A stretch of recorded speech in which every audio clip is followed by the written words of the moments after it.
Bonjour à toutes et à tous, bienvenue dans ce classement des 10 meilleurs pilotes de Supercross de l'histoire. Bienvenue. Aujourd'hui, On attaque le top 5. Ouais, donc on en est au cinquième. On vous a déjà dévoilé les cinq précédents. On était quasiment tout le temps d'accord à une place d'écart. Il y a des petits désaccords, mais c'est le jeu. Et Ouais. aujourd'hui, est-ce qu'on va être d'accord? C'était la question. Bonne question. Qu'est-ce que t'as mis, toi, en cinquième? Qui j'ai mis en 5e? Ça va peut-être surprendre beaucoup de fans de ce pilote-là. J'ai nommé James Stewart. Ah ouais. Voilà. Je pense que ça va surprendre certaines personnes qui soient entre guillemets aussi loin dans le classement. Mais Là, c'est intéressant. Moi, j'entends beaucoup de personnes. Enfin, en tout cas, on a amené un peu le débat, on a discuté autour de nous, etc. Et il y a beaucoup de gens qui me disaient que pour eux, c'était peut-être le meilleur de tous les temps. Donc même vas-y. dans le petit jeu qu'on a lancé sur la page Instagram, Ouais. c'est vrai que James Stewart, le nom de James Stewart, pilote préféré, meilleur pilote de tous les temps, est revenu souvent. Moi, j'ai étudié un petit peu son cas. Et évidemment, je le mets dans le top 5 parce qu'il a marqué, son époque, il a développé, il a apporté une technique au motocross, au supercross. Il a fait évoluer son sport, tout simplement. Il a fait évoluer son sport. Après, je vais rentrer dans le vif du sujet. 50 victoires de finale, ce qui fait de lui le deuxième pilote à avoir gagné le plus de finales. Donc cette stat-là, elle est hyper solide. C'est aussi le plus grand vainqueur en nombre de courses 125. C'est lui qui a gagné le plus de finales en 125. Même si je sais que toi, tu te bases pas trop sur les stats des 125. Moi, je trouve ça, quand on rentre dans le top 5, je trouve ça pas mal de les prendre en compte. Ça permet de départager. Voilà, après, il a eu une carrière de 15 ans. Il a eu 4 titres. Ok, donc toi, tu me dis qu'il a eu 4 titres, etc. Mais Pourquoi je l'ai mis seulement 5e? ouais, voilà, Parce qu'en 15 années de carrière pro, il a gagné seulement 2 titres. Voilà. Majeur. 2 titres majeurs, au total 4 titres, 225, 2 en 250. Donc au final, c'est très peu. Une saison marquée par des hauts, enfin une carrière, pardon, marquée par des hauts et des bas. Imbattable quand il est à son meilleur niveau, mais malheureusement très irrégulier, beaucoup de chutes, beaucoup de blessures. Il a apporté cette fraîcheur. Il a marqué son histoire. C'est pareil, tu parlais de Johnson, mais il a marqué comme un Johnson, il a marqué son époque avec ses pubs, Athlete Nike, Red Bull, des super vidéos, des scrubs de malade qu'on fait par lui. Il a révolutionné le monde du motocross. Par contre, pour être mieux classé, il aurait eu besoin de gagner plus de titres. Voilà, comme je dis, il a gagné que 2 titres en 15 saisons. 2 titres, c'est autant qu'un Chad Reed, c'est moins qu'un Stanton, c'est autant qu'un Johnson. Voilà pourquoi je le mets 5e dans mon classement, seulement pour certains, mais je pense que c'est sa position. Voilà. Est-ce que tu veux parler de lui ou est-ce que tu passes directement à ton 5e? Non, j'ai des questions que je me pose, mais non. Dis-moi si tu veux. Non, mais ce que tu dis, ça fait du sens. C'est vrai que par rapport au nombre de victoires et au nombre de saisons qu'il a faites. Alors après, ma question, c'était combien de saisons il a fait de manière complète, mais tu vas me dire, il peut s'en prendre qu'à lui-même.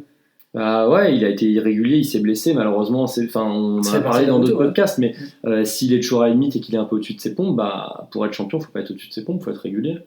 Ouais, je suis bien d'accord. Mais c'est quand même un paradoxe et c'est intéressant. Je me doute que c'est dur peut-être à entendre, mais si on regarde vraiment les faits, les chiffres et qu'on se fie pas juste à son image et à son nom, bah voilà, sa place elle est en 5e position au classement des meilleurs pilotes de Supercross. Elle est largement justifiée. Ouais, si on s'en tient et qu'on reste factuel et qu'on s'en tient aux chiffres, c'est difficilement discutable. Voilà, après. Je pense que les chiffres qu'il a montrent bien le paradoxe, c'est-à-dire qu'un nombre de victoires, de deuxième all-time, 50 victoires, est capable de gagner contre n'importe qui.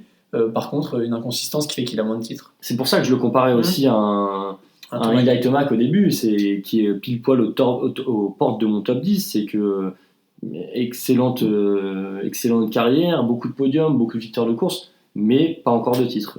James Stewart, c'est un peu la même chose. Peu de titres, énormément de victoires, manque de consistance.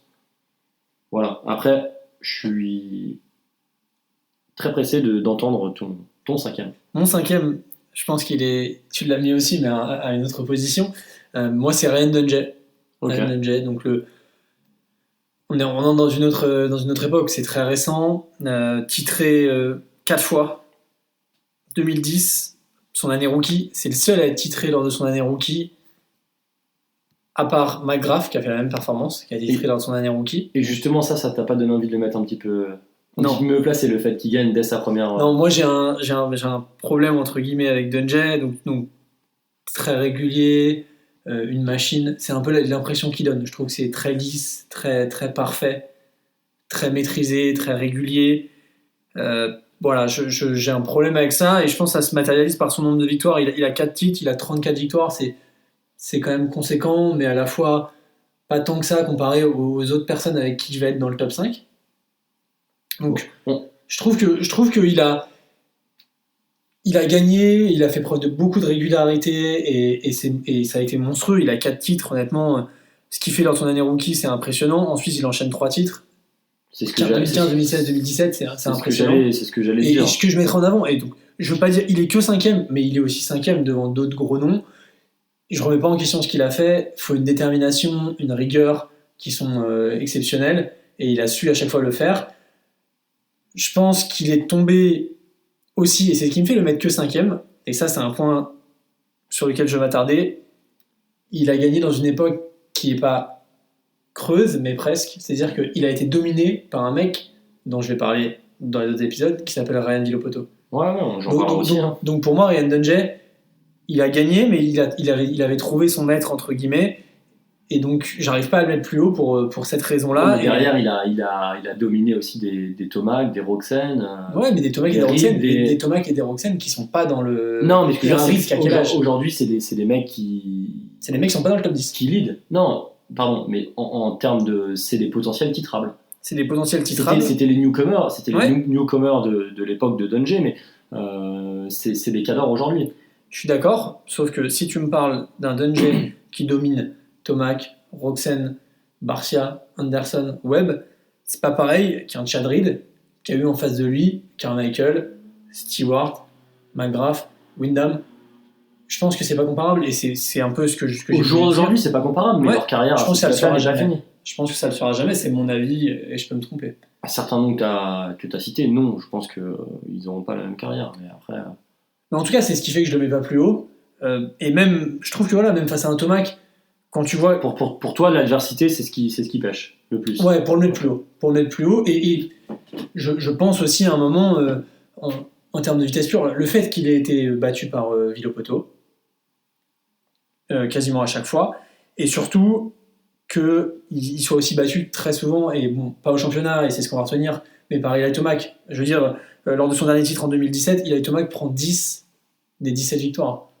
Et lui, c'est une machine de régularité, je suis d'accord, il a réussi à gagner le titre, et c'est hyper respectable. Mais, pour être champion, il n'y a pas que les.